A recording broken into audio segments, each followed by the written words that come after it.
My husband, Charles, tells me he's going to marry the woman he's been seeing and asks for a divorce. Let's not waste time with property division. Just leave quickly. Sharon taunts me as if she's relishing in my misery. Donald, too, is infatuated with a woman he met at a bar. They don't want to live with me. I'll leave, just as you wish. But before that, I'll give you a piece of my mind. My name is Joy Lynn, named with the hope of being blessed with much joy. Joy in Joy Lynn. I'm a 50-year-old woman whose life hasn't been as joyful as I'd hoped. But now my days are filled with happiness, so I can look back and laugh at the past. Let me take you back to when I was 35. I was about to celebrate my 10th wedding anniversary with Charles. We hadn't been blessed with children, and I found it somewhat painful to hear comments from those around us like, "Do you have any kids?" and "Children are wonderful, you know." Conversations with Charles had dwindled, partly because he had been promoted a few years earlier, became busier with work, and traveled frequently. I was working too, so we hardly saw each other. No wonder we didn't have children. Well, this too is a form of marriage, and it's easier on our minds. Having children or not, it doesn't matter. That's what I thought. One day, our family grew in a way we hadn't expected. It wasn't an angelic baby that arrived. Instead, it was parents-in-law that seemed like demons from hell. Apparently, right after we got married, the parents-in-law had been constantly telling Charles that they wanted to live with us. Charles weighed the hassle of living together against the hassle of continually refusing. As a result, he decided that living together would be less of a hassle. Surprisingly rational, or not. Hey, I didn't agree to live together. According to Charles. I'm hardly ever home, so it's fine. It might be fine for you. But still, as Charles said, it's fine if the parents-in-law are good people. I had a hard time with these parents-in-law, even before we started living together. They were the ones who persistently asked me, "When are you having kids?" Sharon would always say, "The more children you have, the better," every time we met. But you only gave birth to Charles, right? Living with such parents-in-law? It's a stomach-churning story. I wonder how living together will turn out. My expectations were quickly betrayed, not in a good way. It turned out even worse than I thought. Donald solemnly declared as we started living together, "We won't give you any pension or living expenses." Then Sharon continued with a smile, "Let's go with that arrangement." Wait, what kind of arrangement is that? Charles also said something like, "We both work, so we can manage without receiving living expenses." So Charles is one of them, too. I had never been particularly dissatisfied with Charles until now. I didn't expect much from a husband even before we got married. I thought a husband who doesn't get angry easily and works hard was good enough. But now, a wave of complaints that I never had before came rushing in. Moreover, as I lived with the parents-in-law for a while, I gradually understood the reason they wanted to live with us. Donald would often go out somewhere at night. I believed him when he said he was going out to drink with friends.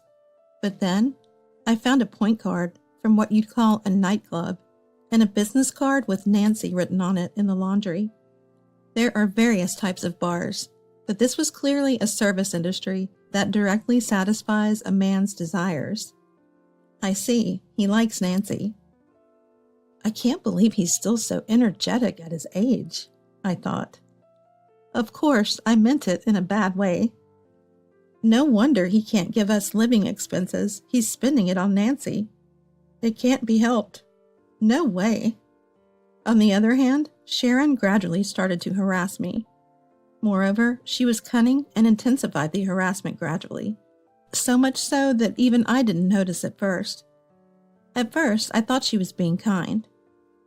I could have endured it if it had just been about the way I fold laundry or season my cooking. But there were times when Sharon called me by the name of Charles's ex-girlfriend. Every time Sharon would apologize, saying, "I remember her strongly because she was the first girlfriend Charles introduced to me, too. I didn't do it on purpose. I'm sorry." At first, I thought, Sharon is old, so maybe such things happen. But as it continued, I realized something was off. Speaking of which, every time I took a shower, the bathroom was always dirty. I initially thought the mess in the bathroom was from Charles and the others who had gone in before, but no one complained about the bathroom being dirty, so without a doubt, it must have been Sharon who was in before me. There were other instances too, like when Sharon mistakenly, thinking everyone had already bathed on a snowy day, unplugged the bathtub, leaving me to shower in the freezing cold. She also once took my favorite necklace from the closet without asking and then lost it. Each time, Sharon would say, "I didn't do it on purpose. I just wasn't thinking. I'm sorry." While it's possible to accidentally shower or call someone by the wrong name, taking jewelry without permission is not something that can be brushed off as a mere oversight.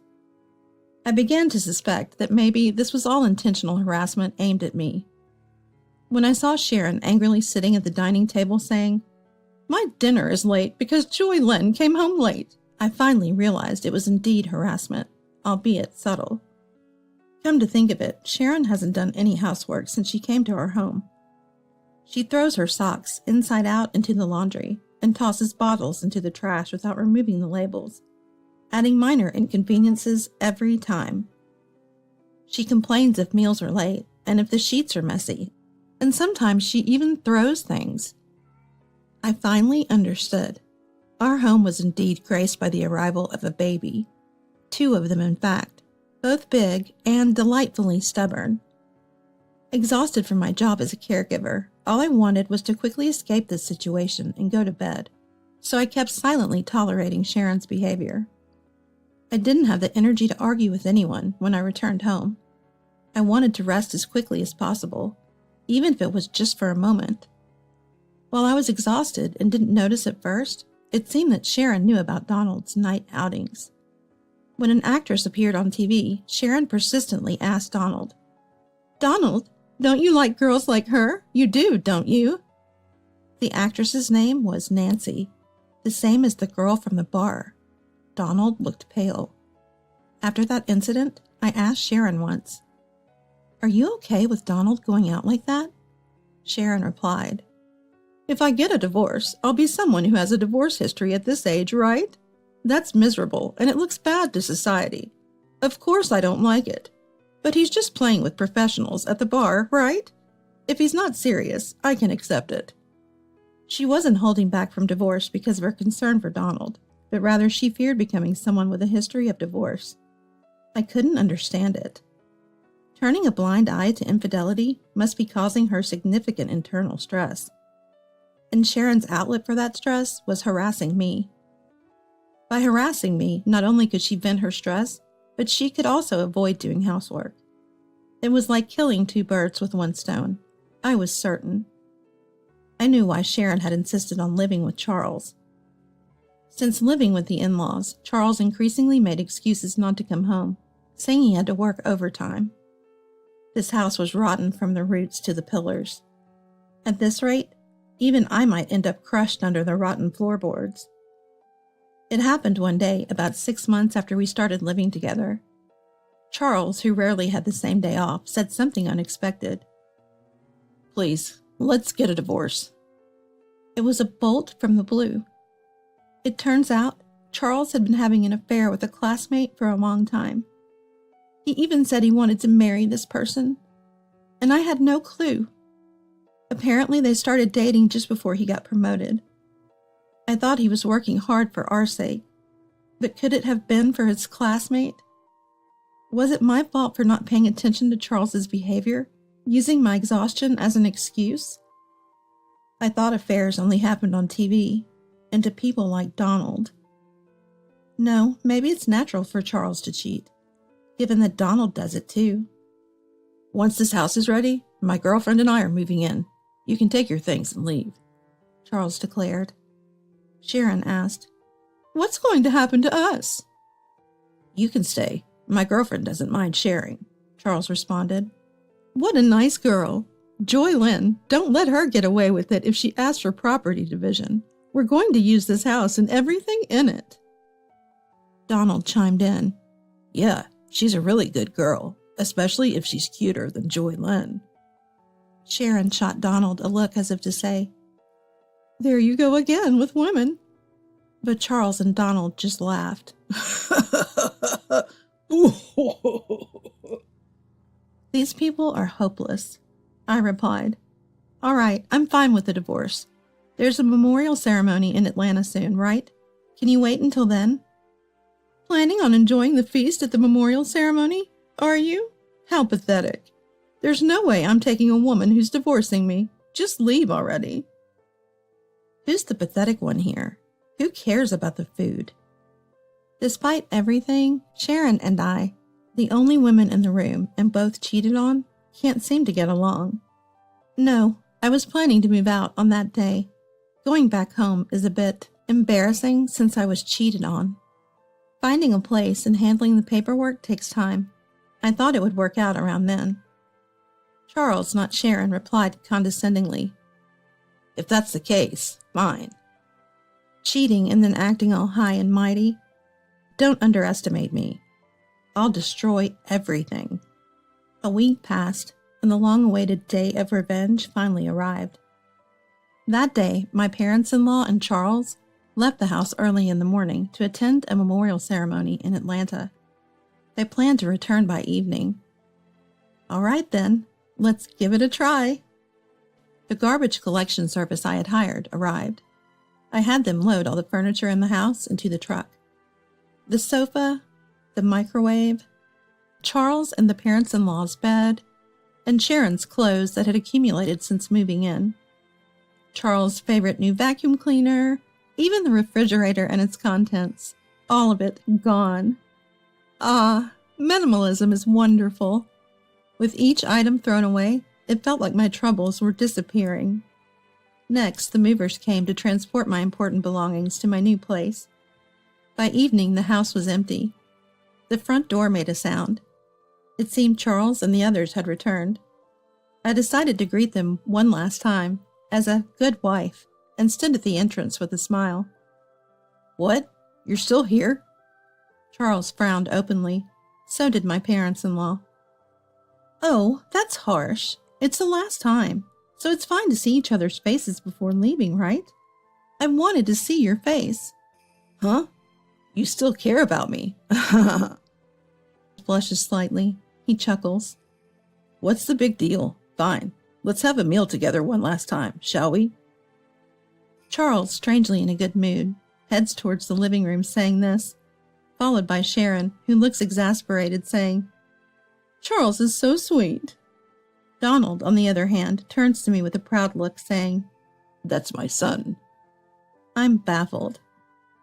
Having a meal, huh? Would have been a nice way to part if there was anything left to eat. "Huh? What?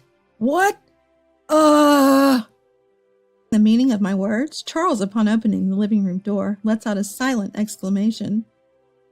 Sharon, annoyed, peeks into the living room after Charles and exclaims just like him, "What? Ah!" Donald does the same. Wait. Why the fridge? No, even the furniture, appliances too. Why is there nothing anywhere? Of course, I threw them out. The house feels much bigger now, doesn't it? I thought it would be bad to leave old furniture for your new life with your girlfriend. Consider it my parting gift. Threw them out? Why? Weren't you preparing to move? I've already moved. You throw away things you don't need when you move, right? Have you forgotten? Most of the things we bought when we got married were purchased with my money. Nothing bad will happen just because I, who didn't need them, threw them away. At my words, Charles points at me, his mouth moving, but no words coming out. He seems too shocked to speak. With this, I'll forego any division of property. Well, there's hardly anything to divide anyway. Sharon, furious at my smile, says, "What have you done?" I'll return that phrase to your foolish son. There are limits to indecency, like cheating while having a wife and then saying to leave because you're remarrying. Wasn't your upbringing at fault? How could you speak to me like that? You were such a terrible daughter-in-law. Do you still consider yourself my mother-in-law? To me, you're just another old lady. I speak with a malicious smile, and Sharon mutters, "So ungracious." shaking with anger. It's a secret that seeing Sharon angry is starting to be a bit fun. Don't you remember? If I ask for division of this house, you can't refuse, can you? Without the house, where would you two strangers live? You sold your family home, right? Yes, the parents-in-law had sold their house when they moved in with us. We won't need it anymore, they had said. So this house was absolutely necessary for them. They sided with their son's affair over his wife, probably thinking, as long as there's a house with a housemaid, anything goes. Hearing my words, perhaps feeling rushed, Donald intervenes. Well, let's settle this amicably. Pretending to be a good person. Yes, let's do that. Let's proceed calmly, just like the old just like Donald suggests. Exactly. You know what I'm talking about, Joy Lynn. Of course. By the way, Donald, wasn't your cell phone broken today? Oh yeah, I realized it after leaving the house. It wouldn't turn on. If charging doesn't work, I guess I'll have to consult the store. There's no need for that. Your cell phone is right here. Saying that, I pulled Donald's cell phone from my pocket. Huh? 2 identical phones? What's going on?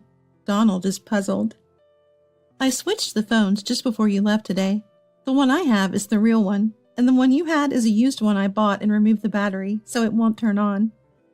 What? Since you aren't tech-savvy, I thought you'd just give up easily thinking it's broken or out of battery.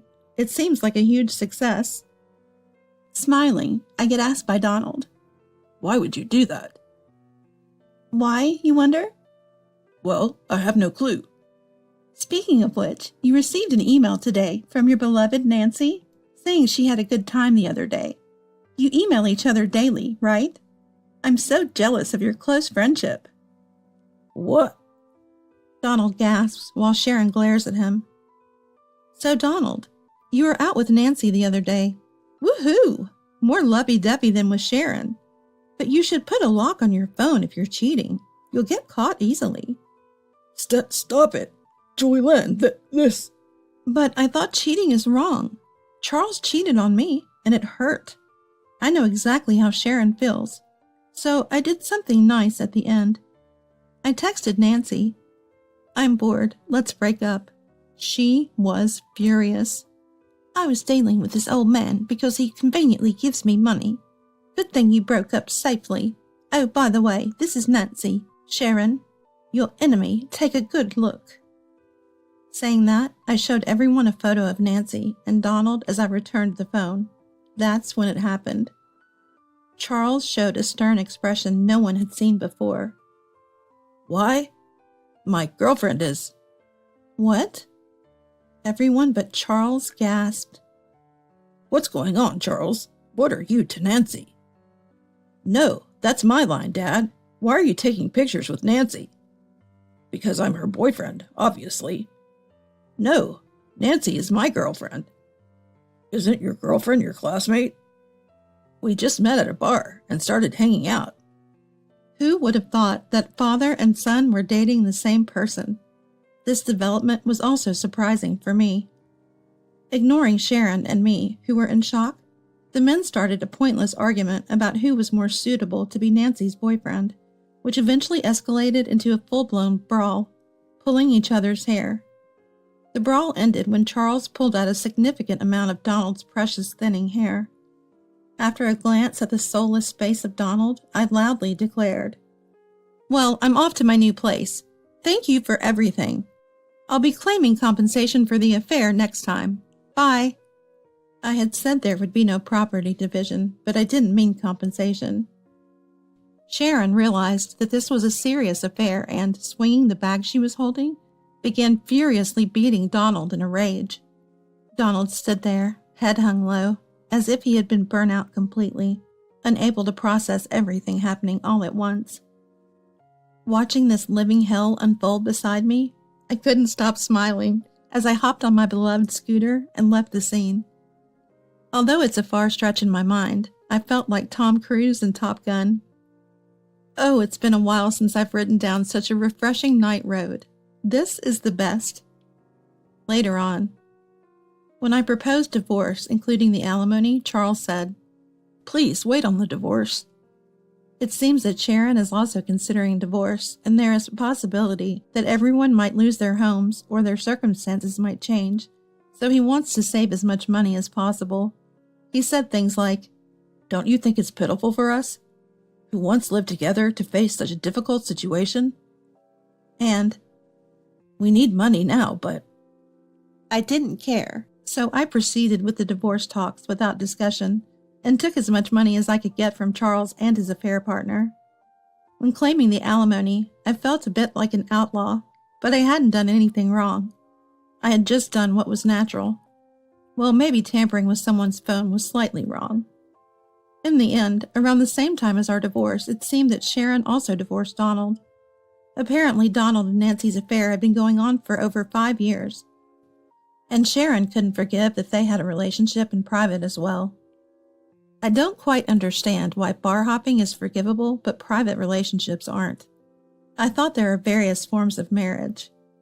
Well, in the end, we're not married anymore, anyway.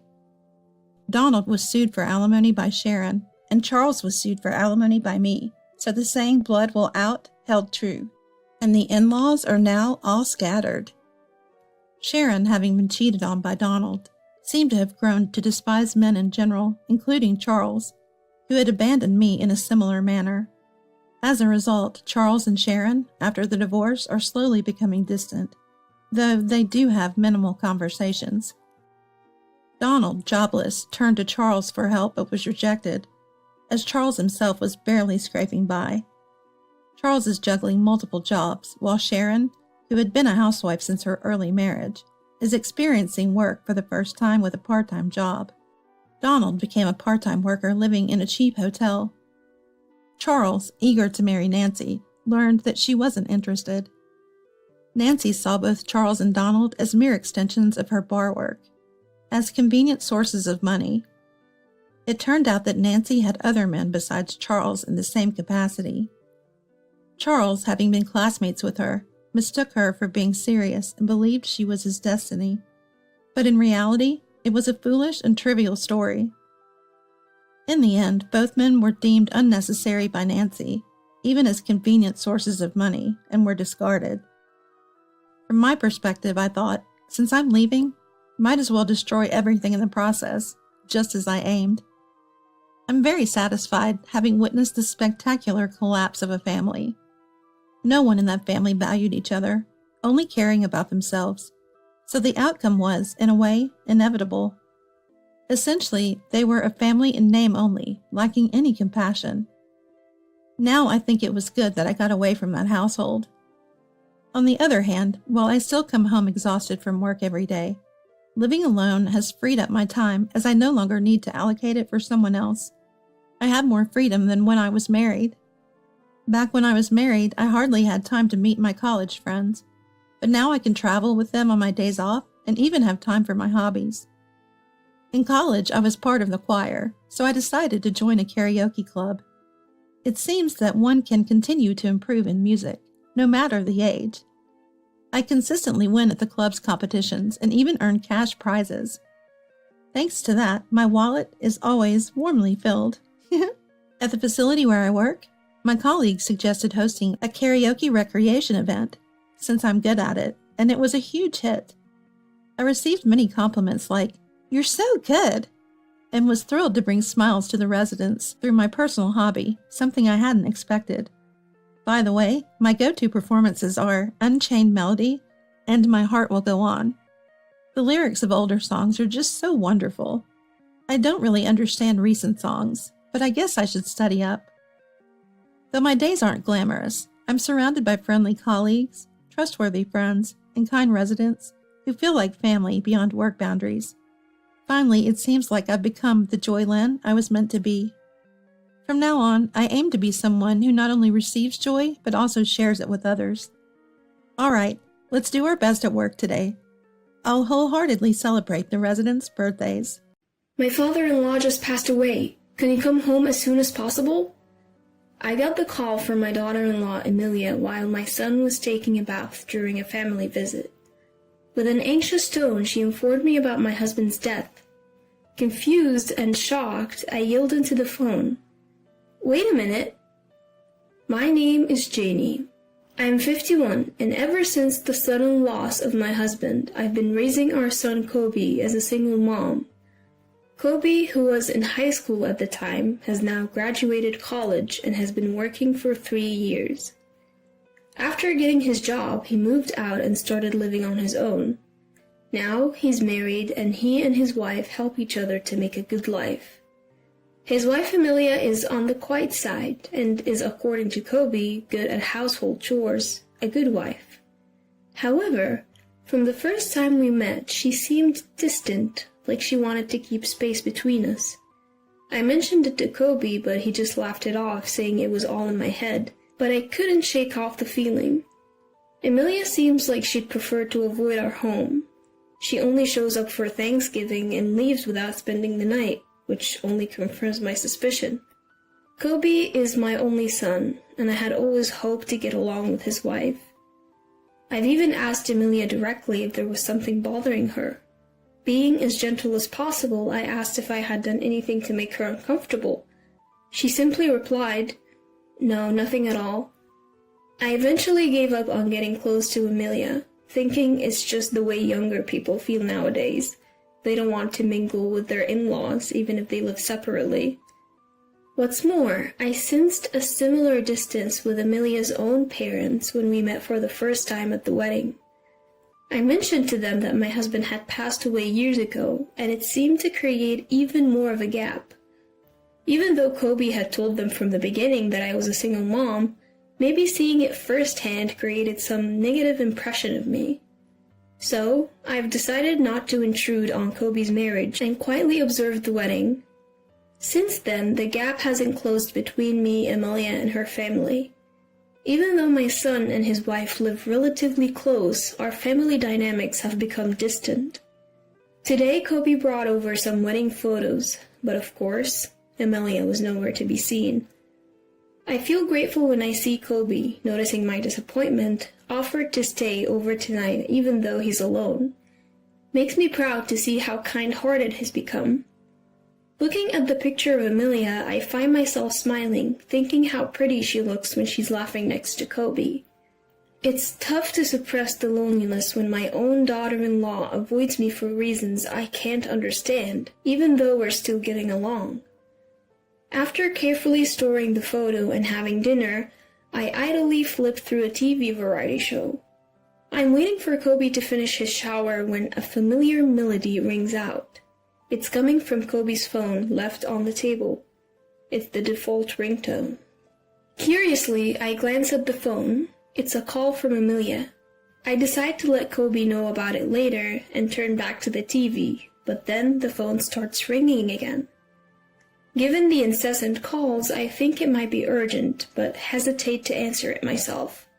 I reluctantly grab the still ringing phone and head to the bathroom to tell Kobe. "Kobe, Amelia's calling. The phone's been ringing a few times now." I subtly hint for him to pick up, but Kobe brushes it off, saying it's fine. "Charge it for me, will ya? Got any snacks? I could go for a drink after my shower. I'll be out soon. Grab something quick." "Well, you're really becoming like your dad, aren't you?" Holding the phone, I head back to the living room and try to plug it in. But I fumble and accidentally hit the answer button. In my rush to hang up, I hit the speaker instead, and Amelia's frantic voice bursts out. "Can you hear me? Dad has passed away. Come home as soon as possible." It looks like I've picked up a very serious call. What do I say to Amelia, who's just lost her dad?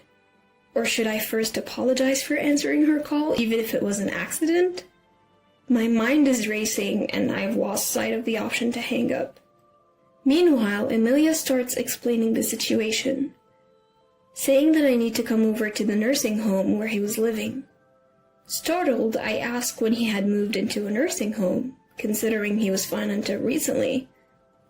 "Huh? Mother-in-law?" Amelia had no idea that it was me on the line. She thought she was talking to Kobe, so her surprise makes sense. I quickly explain the situation and steer the conversation back to her dad. But she corrects me, slightly annoyed. It's not my dad. She says it's Kobe's father who has passed away and asks me to tell him to call her back before trying to hang up. I was utterly confused, but quickly spoke into the phone, still on speaker mode. Wait a second, Amelia, isn't this some kind of mistake? Like I told you before, Kobe's dad passed away 8 years ago. Amelia seemed shocked by my statement. She stuttered momentarily but quickly regained her composure.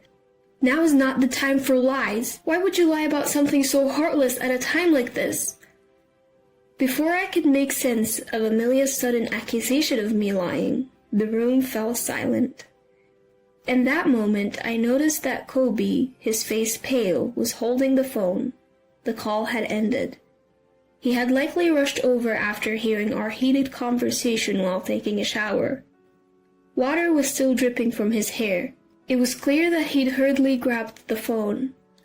I asked Kobe, who was deliberately avoiding eye contact with me, what was going on.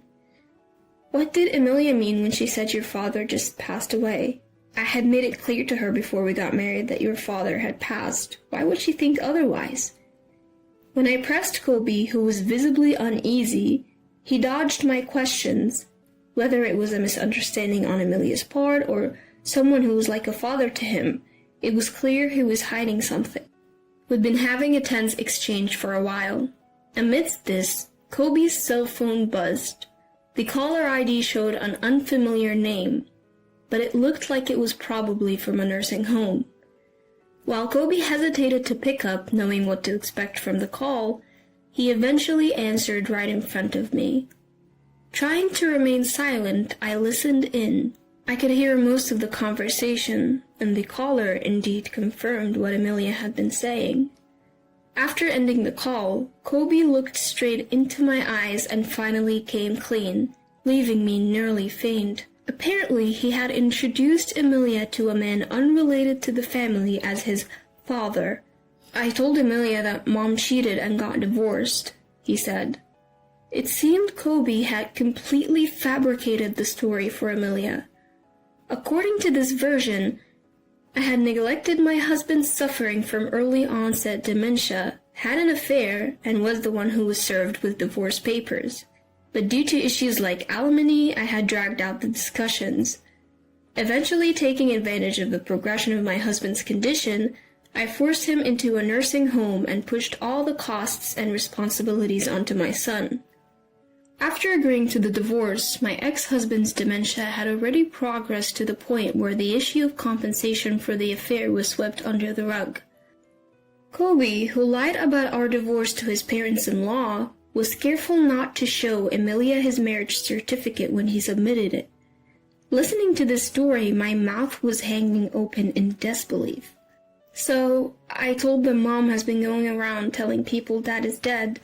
She's probably telling Amelia the same thing, but it's all lies, he explained. I can't believe he's been telling such elaborate lies. No wonder Amelia and my in-laws don't think highly of me. When I scolded Kobe for lying, he hung his head like a scolded child and mumbled that he wanted extra money for leisure.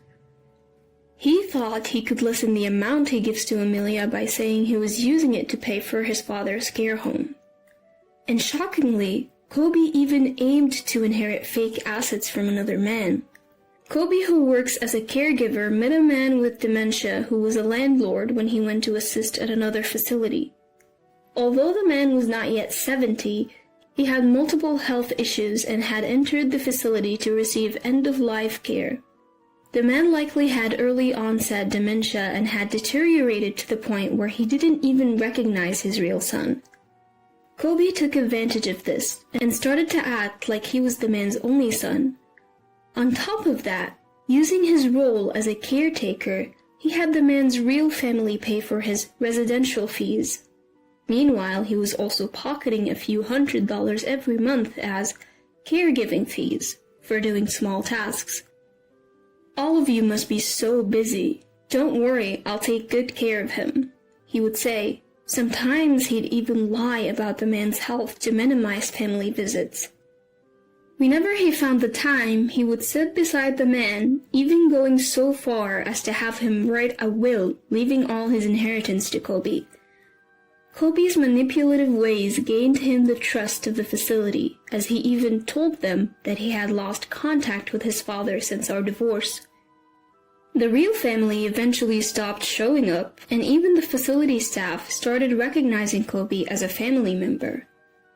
Listening to this appalling truth coming from my son made me wonder if he really was my son. Now that the man had passed away, there wasn't much that could be done. I forced myself to tell a remorseful-looking Kobe to quickly inform the real family of the man's passing. Later, I took Kobe to apologize to the real family, and when they heard the truth, they were understandably furious. "We will sue you for fraud," they yelled. Kobe politely apologized and pleaded to avoid a lawsuit, saying they could nullify the will, but this only enraged the family even more. From the family's perspective, nullifying the will was a given. Nothing had been resolved, including the caregiving fees and the manipulation of the deceased. Kobe, who seemed to think a simple apology would suffice, was at a loss in the face of the family's blazing anger and clung to me, nearly in tears. "Going to court is impossible. Mom, you know it too, right? I don't have money to pay for damages. I've told you everything. Help me. A mother always defends her child, doesn't she? I can't say I'm completely unaffected by the desperate plea from the son I've raised for over 20 years, but I have no intention of helping him. He's done something truly awful. I believe he needs to face the full wrath of the family and offer a sincere apology from the bottom of his heart." I apologized deeply, just like Kobe had, and all I could do was show my sorrow to the family as a parent. From that point on, Kobe's life spiraled downward. Emilia, who was his wife, filed for a quick divorce and returned to her parents' home. When faced with the prospect of divorce for lying so egregiously and swindling money from others, Kobe argued back. "I don't want to break up. The money was also for Emilia." When they expressed their wish for a swift divorce and even threatened legal action and financial claims, Kobe had no choice but to back down. He knew that he could be in legal trouble for what he'd done. Although no claims had yet been made, he was being sued by the family of the deceased man. Perhaps he realized that he wouldn't be able to handle additional claims from Emilia. Furthermore, Kobe got fired from his job. The company claimed he damaged their reputation and shattered their trust in caregivers. After the court's decision, Kobe was required to pay back the caregiving fees he had received, as well as compensation for the emotional suffering of the deceased man's family. The will left by the deceased man was invalidated, taking into account the progress of his dementia. Kobe, who had almost no savings and was already unemployed, was now burdened with massive payments, including legal fees. Choosing city life for better job prospects, he rented a small, old apartment. He's barely making ends meet through day labor, trying hard to continue payments. He had reached out to me for help multiple times. Each time, I told him I had already helped enough by co-signing his lease and urged him to reflect on his mistakes. Now, juggling multiple jobs and searching for better paying work, he doesn't even have the time to complain. As for me, I continued to live alone. However, Emilia and her parents graciously visited me to apologize. They said they were sorry for their ill-mannered behavior, which was based on a misunderstanding of me. But I knew it was all my son's fault. We left it at that, acknowledging the unresolved issues between us. Since there were no children and the divorce was finalized, I don't expect to meet Emilia again. However, we still exchange seasonal greetings through letters.